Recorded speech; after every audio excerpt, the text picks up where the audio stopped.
नमस्कार, न्यूज़ 18 के digital platform पर आपका बहुत स्वागत। आपके साथ मैं हूं ललित प्रजापति और मेरे सहयोगी पुनीत भी हमारे साथ हैं। एक बड़ा जियो पॉलिटिकल अपडेट इस वक्त आ रहा है और वो आपको ज़रूर जानना चाहिए। सीधे इसमें हमारा नाम नहीं है, लेकिन ये हम पे प्रत्यक्ष और अप्रत्यक्ष दोनों तरीके से असर करेगा। खबर पहले आपको बता देते हैं, रूस और चीन के खिलाफ ट्रंप जो हैं वो और सख्त हो रहे हैं। वो चाइना पे प्रतिबंध लगाने की बात कर रहे हैं। वो ये कह रहे हैं कि नेटो देश जो हैं वो और ज़्यादा प्रतिबंध लगाएं, किस पर? रूस पर, ताकि इस युद्ध को रोका जा सके। सबसे पहले तो इसे ही चीन पर 50 से 100% टैरिफ लगाएं नेटो देश, ये बात भी कही गई है। इसे देखा कैसे जाए?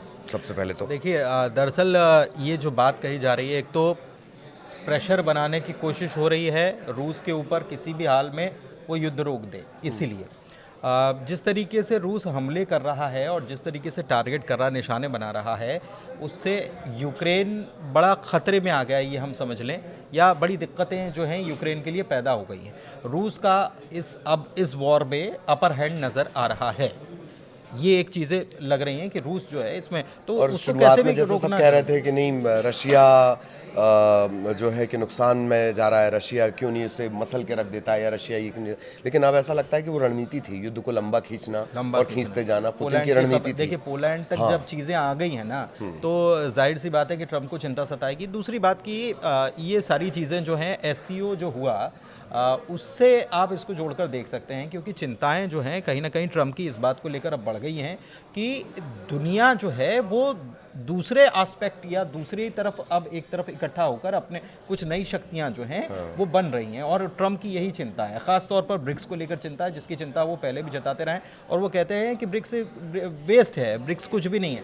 लेकिन आप देखिए कि इतना असर इसका है कि अब ट्रंप उस नेटो को ये कह रहे हैं, जिस नेटो से वो खुद अलग होना चाहते थे, उस नेटो को कह रहे हैं कि आप तेल खरीदना बंद कर दो। लेकिन रूस, यहाँ पर दिलचस्प बात यह है कि रूस से तेल खरीदना बंद कर देंगे या रूस से गैस खरीदना बंद कर देंगे तो यूरोपीय देश फिर करेंगे क्या? उनका गुजारा कैसे चलेगा? क्योंकि वहाँ आप समझिए कितनी ठंड पड़ती है, और ठंडियों में, सर्दियों के दिनों में जब बर्फ़ गिरती है, और यूरोप में तो सबसे ज़्यादा होता है, तो वहाँ तो सबसे ज़्यादा तेल और गैस की ज़रूरत होती है। आप कैसे कह सकते हो? क्योंकि बिजनेस अपनी जगह, वॉर अपनी जगह, लेकिन नेटो को एक करना चाहते हो आप, ये कहकर। और नेटो वही ये समझा रहा है कि आप जो ये टैरिफ लगा रहे हो ये अच्छा नहीं है, भारत को नाराज कर रहे हो, ये अच्छा नहीं है।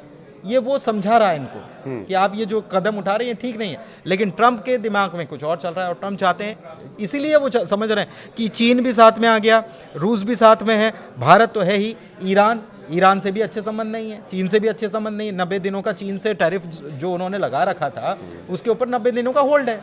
तो वो बीच भी में कुछ ऐसी बात भी उन्होंने कही कि चीन जो हमें समझाना चाह रहा था, मैं समझ गया हूँ, कुछ इस तरह की बात भी नेटो की मीठी मीठी बातें करने की बात करते हैं। भारत के साथ भी उन्होंने ये कहा, मीठी मीठी बातें उन्होंने पहले नाराजगी, उल्टा। अच्छा, वो दोस्त बता रहे हैं, वो कह रहे हैं कि ये जो तस्वीर, 3 लोगों की तस्वीर जो उन्होंने ट्रुथ पर डाली थी, वो दोस्ती की बातें कर रहे हैं, वो भारत के प्रति अपनी दोस्ती दिखाते हैं।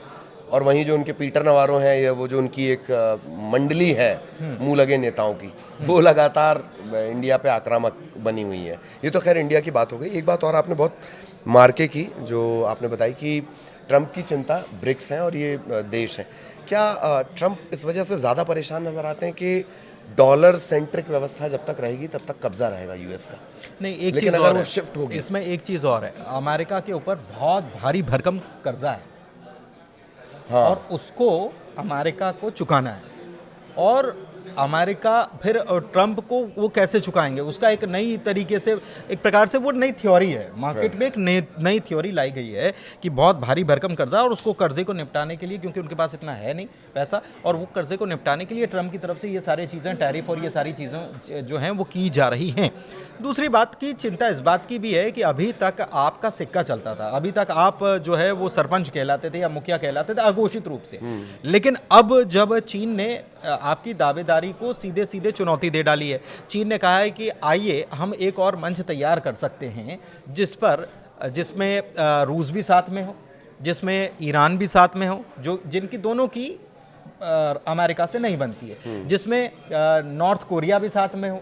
अभी देखिए, जब विक्ट्री डे परेड हुई तो ये सारे देश, जिसके बारे में एक नई चीज़ और है कि क्रिंक मतलब चाइना, ईरान, रशिया और नॉर्थ कोरिया CRINK, ये सब साथ में, और ये वो ताकतें हैं जो मजबूत अपने आप को बताती हैं।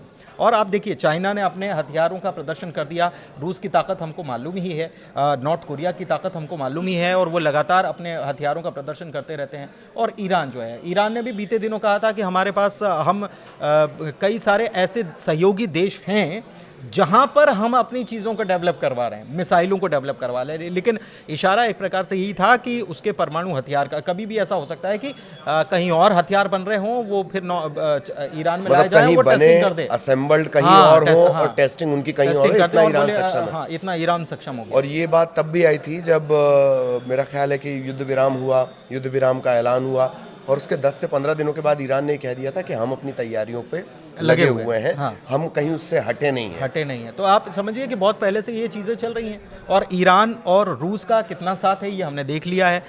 ईरान और चाइना का कितना साथ है, क्योंकि लगातार ईरान से तेल तो खरीद रहा है चाइना भी, भारत भी खरीद रहा है।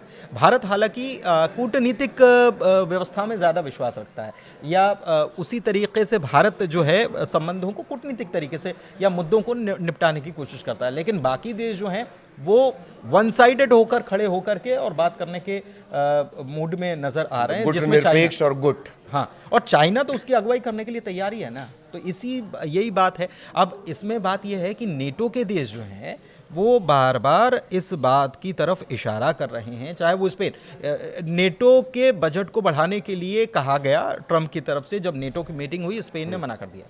हमारे पास इतना पैसा नहीं है कि आप कहें कि GDP का 5% हम खर्चा करें रक्षा के ऊपर, तो हम नहीं कर सकते।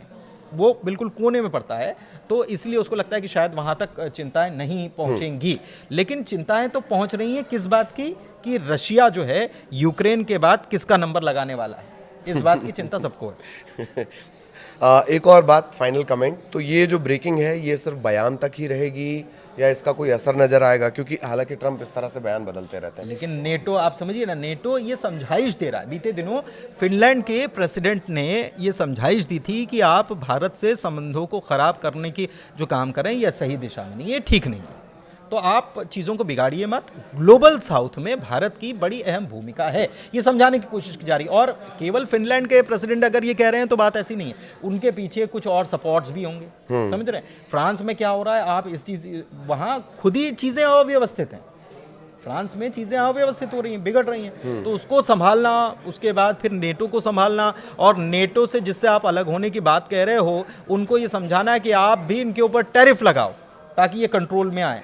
तो टैरिफ वाला मामला जो है, टैरिफ वॉर जो ट्रम्प कर रहे हैं, वो बाकी ने भी समझ लिया है कि हमको ये लड़ना है। अब जब कोई दूसरी पार्टी, दूसरा पक्ष जो है वो लड़ने के मूड में आ जाता है, तो फिर कितने भी आ जाए, तब फिर स्थितियां दोनों तरफ से दिक्कत वाली हो जाती हैं। तो इसी तरीके से ये एक ब्रेकिंग बड़ी खबर जो इस वक्त आई थी उसे हमने आपके लिए डिकोड किया। ऐसे ही आसान तरीके से हमको आपको जो तमाम जो जियोपॉलिटिकल सिनेरियो है आगे भी इसी तरह डिकोड करते रहेंगे। नमस्कार, धन्यवाद।